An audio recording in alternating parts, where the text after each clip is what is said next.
Today, we're looking at one of the most beloved children's films of the 80s. A lovable, fun family romp about a young kid, Bastian Bucks, played by Barrett Oliver, an actor I've never seen before or since. Probably because no one wants to hire someone with an imaginary name like Bastian, you stupid prick. Anyway, now that I've shouted at a 10-year-old boy for a name that he didn't choose, let's look at this heartwarming story. Bastian's living in a dreadful world involving his mother being dead, something which is never brought up as a character conflict again, and also a bunch of bullies who tag team him for some loose change. Scruffs. Just steal money out of charity boxes like the rest of us do, right?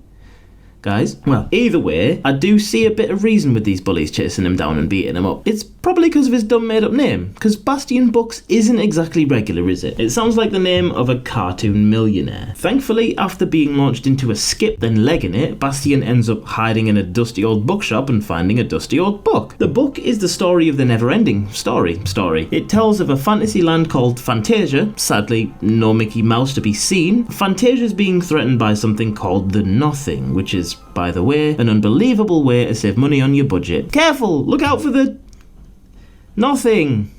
Genius! Regardless, it's the Nothing that introduces us to the fear factors that reside within Fantasia, as via an Evil Dead-esque point of view shot we see something big crashing and rumbling through the eerie woods. That's right, girl gang, our first proper threat within Fantasia is deforestation. What a kick in the balls. Turns out it's actually a giant stone statue with a roller attached to it named the Rock Biter. I'm no expert, but I've got a feeling that biting rocks might have something to do with it. Not only is the Rock Biter a little freaky, but there's all kinds of weird creatures within Fantasia, whether it's this bunch of weird things in the woods, or the bizarre multi-faced and giant-headed creations within Fantasia's capital, the Ivory Tower. You can't knock the efforts of Brian Johnson on the visual effects here. His mastery of the craft really does flesh out Fantasia's residents in a manner that's super creepy for a child. Back in the shop, Bastian starts to read the NeverEnding story, which tells the tale of Fantasia, and seemingly gets pretty too into it. He starts to think, oh, maybe this is about me. Yeah, that's the way, Bastian. Everything's about you. How typical of someone with a pretentious name like Bastian to think that the world and Fantasia all revolve around you. Anyway, it turns out it is all about him after all. Joke's on me, I suppose, but I'm still furious at the pretentiously named little muppet. In the story, we read about Atreyu, another ruffian who's played by the male version of Millie Bobby Brown, I guess Billy Bobby Brown. He's a buffalo hunting warrior going off on a journey so he can stop the Nothing from messing up Fantasia. He's their only hope as the Empress has grown weak. Honestly, girl, just get a lemsip down you, you'll be fine. Sadly, the citrusy remedy isn't readily available in this fantasy world, and so it falls to Atreyu to embark on a journey to save the world. On said journey, he encounters a couple of hiccups along the way, but let's just get it over and done with. The one major scene that broke infant and adult hearts alike. A scene that decimated the happiness of all the gleeful little 80s kids looking up at the cinema screen. The Swamp of Sadness. And let me tell you, the name does not disappoint, because this is what we're really here for. This is why we're looking at this film, and this is why I still cry myself to sleep every night. Well, every other night. This is one of the most heartbreaking moments of not just the story, but I think fiction in general. Atreyu's riding his horse, Artax, through the Swamp of Sadness, and we can see that the horse is getting deeper and deeper into the bog. Oh, Jesus. Atreyu eventually gets off, because to be honest, he's just weighing him down, isn't he? So off he gets and starts walking alongside Artax, who gets partially stuck, but Atreyu pulls and wedges him out, and you think, oh, thank Christ for that. The horse is out, on with this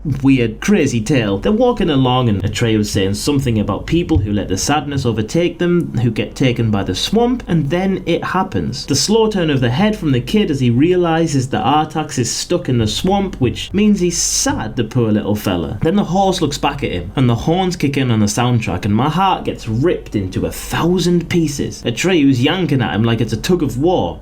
You're gonna rip his head off, kid. Back off. But Artax isn't budging, and now the swamp is up to his thighs. Did the horses have thighs? I don't know, the thick, meaty parts. Not that I eat horses anymore. Atreyu starts thinking it's all okay, and he cracks a smile and is like, yep, I get it. You just need a bit of encouragement. No problem. I've got encouragement coming out of my ass. He thinks everything's gonna be hunky-dory, but everything isn't hunky-dory. Everything's hunky-doomed. Artax is still sinking, and now the panic sets in for young Trey. He sinks deeper and deeper, and all Atreyu can do is limply tug on the reins, which isn't helping at all, and the sad, sad horse just slowly sinks sinks into the muck in a scene remarkably reminiscent of the ending of Terminator 2. He keeps sinking while Billy Bobby Brown cries his eyes out begging him to fight it, and a part of your childhood dies in quite an aggressive way as you're forever and irreparably ruined by the overwhelming sadness of Artax dying and the intense fear of the swamp of sadness sucking you down to the bottom of the marsh. But that's where Artax ends up. He's gone, and all Atreyu can do is wade through the swamp as far as he can until he collapses and is eventually saved by Falkor. See, in these,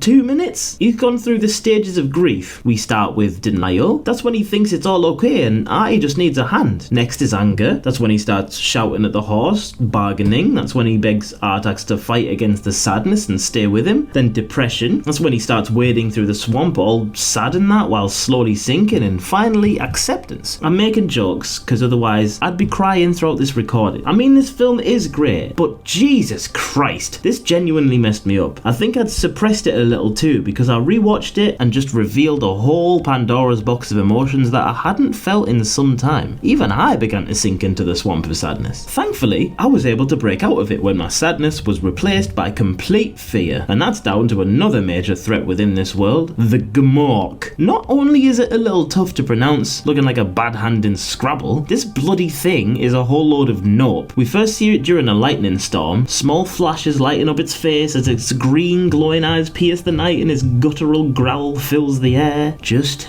brilliant. The Gmork constantly pursues Atreyu, and whenever it's seen, it's accompanied by harsh violin stings that fill you with fright, and its intentions are even worse. It used to work as the henchman of the Nothing, which really makes me wonder how the Nothing is able to drop contracts and pension schemes, but either way, the Gmork wants to utilize people's hopelessness to control them and become powerful, and it also wants to tear Atreyu apart. I'll tell you another one as well. The bookshop itself. At one point, it too experiences a lightning storm, and we get to see skeletons and stuffed animals peeking through the darkness. Just beautiful. And exactly what you want a PG movie to show to our kids? The 80s were just wild, weren't they? Like when we first meet Falkor, a giant fluffy white dragon where one of its first lines of dialogue is, "I like children," delivered in an extremely sus way. It's just yet another addition to this film's weirdness. Atreyu eventually comes to a series of trials which really did used to frighten me with tension. He's got to pass through a series of gates. The first of which is the worst by far, the Sphinx Gate. 2 giant statues stand either side of an open pass with their eyes shut, just gotta walk through it. Simple. Until they open their eyes, of course, and fire deadly laser beams at you. Just brilliant. Atreyu runs on through because he's a little legend, and then we get the second gate, the magic mirror. Oh, nice. That one's not too bad, really. What's the third gate? Oh, it's identical to the first gate, but blue. Incredible. Here you go. You know that gate you barely escaped death on? Well, here it is again in a new colour.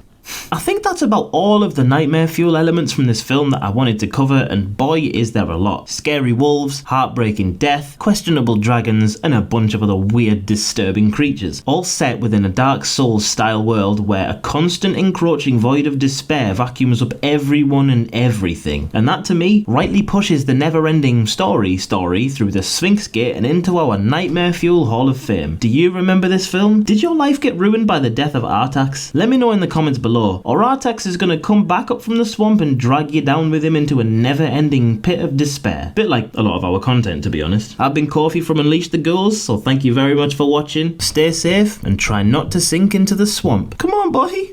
What's the matter?